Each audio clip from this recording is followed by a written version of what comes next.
கிறிஸ்துவின் நாமத்தில் வாழ்த்துக்களும் இறை ஆசியும். செப்டம்பர் 1, 2024 பொது காலத்தின் 22ஆம் ஞாயிறு. இன்றைய 3 வாசகங்களும் கடவுள் கொடுக்கிற நியமங்கள், முறைமைகள் இவற்றை பின்பற்றி நடந்து வாழ்ந்து வாழ்வு பெற நம்மை அழைக்கிறது. முதல் வாசகத்தில் கடவுள் இஸ்ராயல் மக்களோடு பேசுகிறார். நான் உங்களுக்கு சிறந்த வாழ்வு கொடுக்கக்கூடிய முறைமைகளையும் கட்டளைகளையும் நியமங்களையும் உங்களுக்கு கொடுக்கிறேன். இவைகள் உங்களுக்கு மிக்க உறுதுணையாக இருக்கும். உங்கள் வாழ்க்கையை செம்மைப்படுத்துவதற்கு, நீங்கள் வாழ்வு பெறுவதற்கு, சமூகத்தில் நல்ல மகிழ்ச்சியோடு வாழ்வதற்கு, உறவோடு வாழ்வதற்கு என்னுடைய நியமங்கள் உங்களுக்கு கை கொடுக்கும். என்னுடைய முறைமைகள் உங்களுக்கு வழிகாட்டும். என் கட்டளைகள் உங்களை தாங்கி பிடிக்கும் என்று சொல்லி கடவுள் வலியுறுத்துகிறார். சரிங்க, இந்த நியமங்களையும் முறைமைகளையும் கட்டளைகளையும் கடைபிடித்து வாழ்வதால் பலன் என்ன? கடவுளே சொல்கிறார். இவற்றை நீங்கள் கடைபிடித்து வாழுகிற பொழுது நீங்கள் வாழ்வு பெறுவீர்கள். இரண்டாவது, நீங்கள் எப்பொழுதெல்லாம் அழைக்கிறீர்களோ நான் உங்களிடம் ஓடோடி வருவேன். அது மட்டுமல்ல, உங்களுடைய வாழ்வு வளம் பெற்று ஞானம் நிறைந்த வாழ்வாக, சீர்மிகு வாழ்வாக இருக்கும். ஆகவே உங்களை பார்த்துக்கிற மக்கள் எல்லாம் உங்களை வியப்பில் பார்ப்பார்கள். அவர்கள் உங்களை பார்த்து, நீங்கள் ஆண்டவரோடு நெருங்கி வாழ்வதை பார்த்து, நீங்கள் கடவுளின் ஆசி பெற்ற பேரினம் என்று அழைப்பார்கள். அன்பர்களே, இன்று கடவுள் நமக்கும் இந்த அழைப்பு விடுக்கிறார்.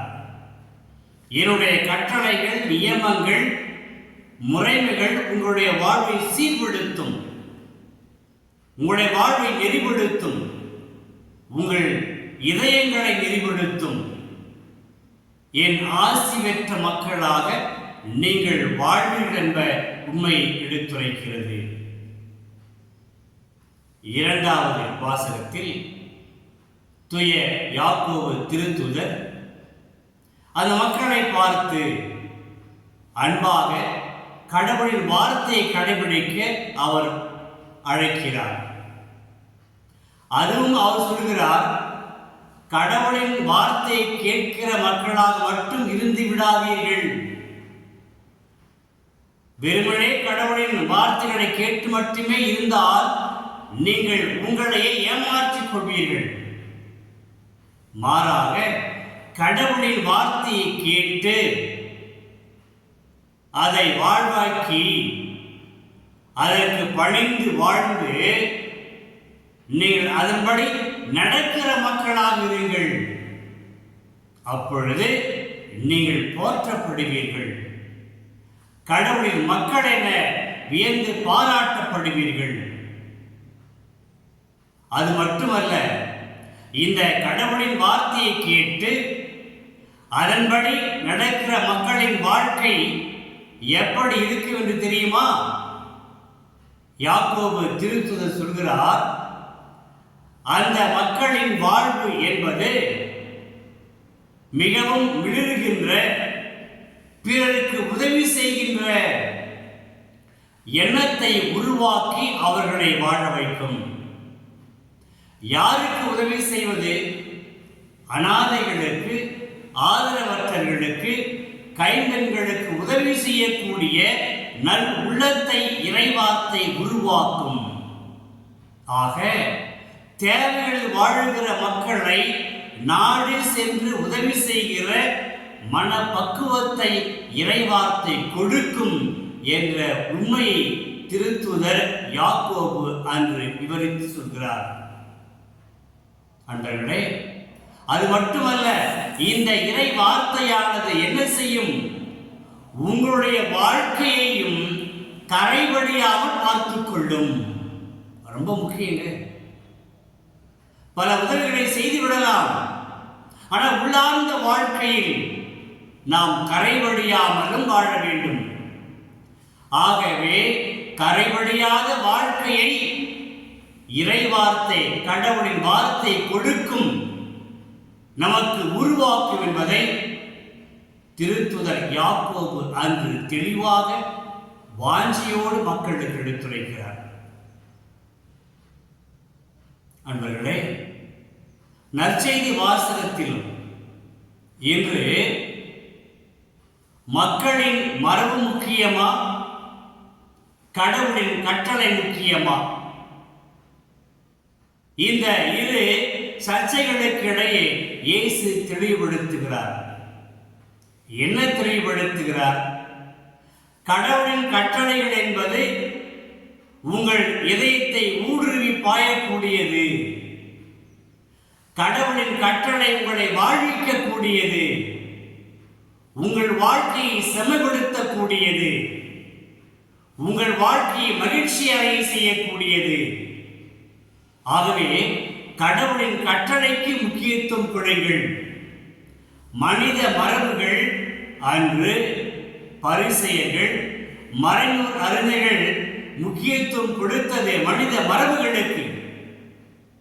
மனித மரபுகள் அவசியமே, ஆனாலும் அது முதன்மை என்று சொல்ல முடியாது. காலங்காலமாக என்னுடைய முன்னோர்கள் இதையெல்லாம் செய்தார்கள் என்பதுதான் மரபு. ஆனால் மரபே நமக்கு முதன்மையாகிவிடக் கூடாது. மரபு மட்டுமே நமக்கு வாழ்வை கொடுக்காது. இந்த மரபினுடைய ஒரு அம்சம்தான் வெளிப்புற தூய்மை. வெளிப்புற தூய்மை அதாவது கைகளை கழுவுவது, பாத்திரங்களை, உணவுகளை சுத்தமாக வைத்துக் கொள்வது. இவற்றுக்கெல்லாம் அந்த பரிசேயர்கள், மறைநூல் அறிஞர்கள் மிக தெளிவாக கற்றுக் கொடுத்தார்கள், மக்களிடம் எதிர்பார்த்தார்கள். ஆனால் அந்த அளவிற்கு மக்கள் கடவுளின் வார்த்தையை கேட்டு கடைபிடிக்கிறார்களா என்று எதிர்பார்க்கவில்லை, அதை அறிவுறுத்தவில்லை. இயேசு அதை சாடுகிறார். ஆக இயேசுவின் வார்த்தையில் மனித மரபுகளை விட கடவுளின் வார்த்தை மிக மிக உயர்ந்தது. அதை பின்பற்றி நாம் வாழ வேண்டும். ஆக கடவுளின் வார்த்தை எங்கு இருக்கிறது? நம்முடைய இதயத்தில் இருக்கிறது. நமக்கெல்லாம் தெரியும், இதயம் என்பது அன்பின் வெளிப்பாடு, அன்பின் அறிகுறி. அன்பு வாழுகின்ற, பாசம் வாழுகின்ற, பாசம் பொங்கி வழிகின்ற, உறவுகள் மலர்கின்ற இடம் இதயம். இந்த இதயத்தில் இறைவார்த்தை நாம் புதைத்து வைத்து தியானித்து வாழுகிற பொழுது நம்முடைய செயல்பாடுகளும் எண்ணங்களும் திட்டங்களும் நலமாக இருக்கும். இயேசு இன்னும் சற்று அதிகமாக சொல்கிறார், ஆழமாக சொல்கிறார். வெளியிலிருந்து வரக்கூடிய எந்த உணவும் பொருளும் ஒரு மனிதனை பாழ்படுத்தாது. மாறாக உள்ளிருந்து வெளிவருகிற அனைத்தும் பிறருக்கு தீங்கிழைக்கும். அர்த்தம் என்ன? அப்ப நம்முடைய இதயத்திலிருந்து நல்ல பண்புகள் இருந்தால் அவை வெளியில் வந்து பிறருக்கு வாழ்வு கொடுக்கும், பிறரை பாராட்டும், பிறரை வழிநடத்தும், பிறருக்கு சந்தோஷத்தை கொடுக்கும். ஆக இதுக்கு அதற்கு மாறாக நம்முடைய இதயங்கள் பாழ்பட்டு கிடந்தால், உருக்குலைந்து கிடந்தால், காயப்பட்டு கிடந்தால், அங்கு அமைதியும் மகிழ்ச்சியும் இல்லாமல் இருந்தால், அப்படிப்பட்ட இதயத்திலிருந்து வெளியே வருகிற குணங்களும் கோளாறுகளும் குணக்கோளாறுகளும் பிறருக்கு தீங்கு இழைக்கும், பிறர்களின் வாழ்வை நாசப்படுத்தும், அழிக்கும். ஆகவே இயேசு சொல்கிறார், கவனமாக இருங்கள். நீங்கள் வெளியிலிருந்து சொல்லுகிறவற்றை விட அந்த உள்ளிருந்து வருகிற அந்த உணங்களுக்கு முக்கியத்துவம் கொடுங்கள். எனவே உங்கள் இதயத்தை பராமரியுங்கள். எப்படி பராமரிப்பது? இதயத்தை எப்படி அலங்கரிப்பது? இயேசுவின் வார்த்தையை கொண்டு நம்முடைய இதயங்களை பராமரிக்க வேண்டும், பேணி காக்க வேண்டும், நாளும் வளர்க்க வேண்டும். இப்படி வளர்த்தால் நம்முடைய இதயம் நல்ல பண்புகளால் அலங்கரிக்கப்பட்டு நம்மில் வருந்து வருகிற உணர்வுகளும் அந்த பண்புகளும் குணங்களும் கடவுளுக்கு சாட்சியாக இருக்கும், பிறரை வாழ வைக்கும். அன்பர்களே, கிறிஸ்துவின் செய்தி எப்படி ஒரு அற்புதமாக இருப்பார்களே. நம்முடைய இதயங்களை நாம் செவிப்படுத்துவோமா? செவிப்போம். எங்களை வாழ வைக்கும் தந்தையை உம்மை போற்றுகிறோம். இன்றைய இறைவார்த்தை வழியாக நாங்கள் உங்கள் நியமங்களை, கட்டளைகளை, முறைமைகளை கருத்தாய் புரிந்து கொண்டு எங்கள் இதயங்களை உம்முடைய வார்த்தையால் பண்படுத்தி உம்முடைய வார்த்தைகளால் நிறைத்து நாங்களும் உம்மோடு நெருங்கி வாழ்ந்து பிறரையும் வாழ வைக்கின்ற உம்முடைய மக்களாக, உம்முடைய பிள்ளைகளாக வாழ வரம் தாரும். இவற்றை உம்மகன் இயேசு வழியாக ஜெபிக்கிறோம் நல்ல பிதாவே. ஆமென், ஆமென். இறைவார்த்தை விதையாக உன் இதயத்தில் விதைக்கின்ற